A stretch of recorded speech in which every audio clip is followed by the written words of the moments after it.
So guys, it's easy bro, and in this video I will educate you on why you're not supposed to sabotage your emotions. Here's why: you don't need to feel boring, sad, and any negative low emotions.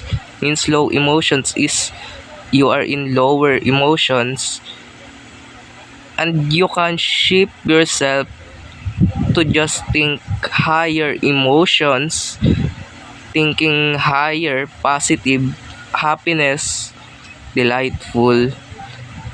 You know what? You own the power by sabotaging or influencing your emotion. When you say, I dislike these things, I'm bored on these things, I'm done with this thing, I'm bored with this thing, I really hate this thing, you will start to act emotionally hate that things. So it manifests. You will make sad emotions real by just thinking and making it real. You making yourself feel sad, you making yourself feel anger, you making yourself feel suffocate, so feel vented.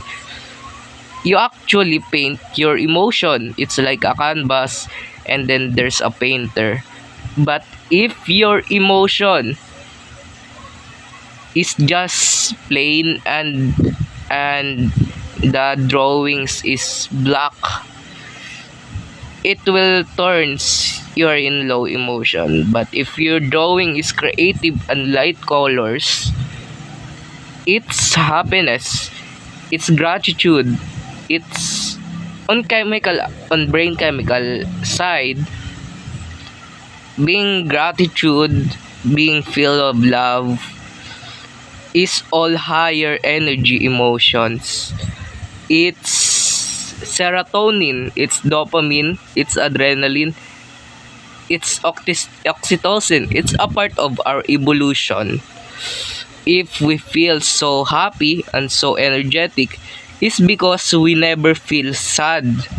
We never feel emotionally annoyed, exhausted, tired. We're not tired. We are in fact we are very happy person, very active and very energetic, and drive life goes a cheerful reality, full of glitters, full of lights, full of initiating thoughts, full of captivating emotions. The life will make you what? Energetic. So you will never see the sadness again. That's why you need to feel positive in order for your emotion to feel positive on things.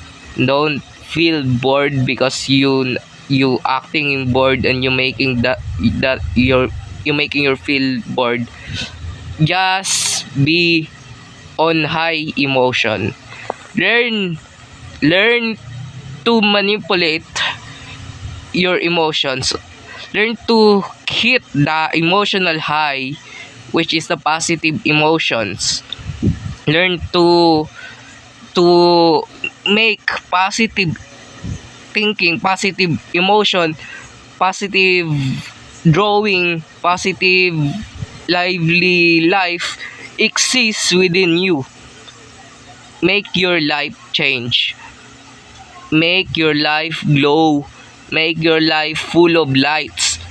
Make your life shine like a gold, shine like a diamond, a euphoric emotion of positivity. It's not just delusions. You really need to feel the positivity in order to uplift yourself. And you know what? Life is meaningless if you don't feel happy. That is it.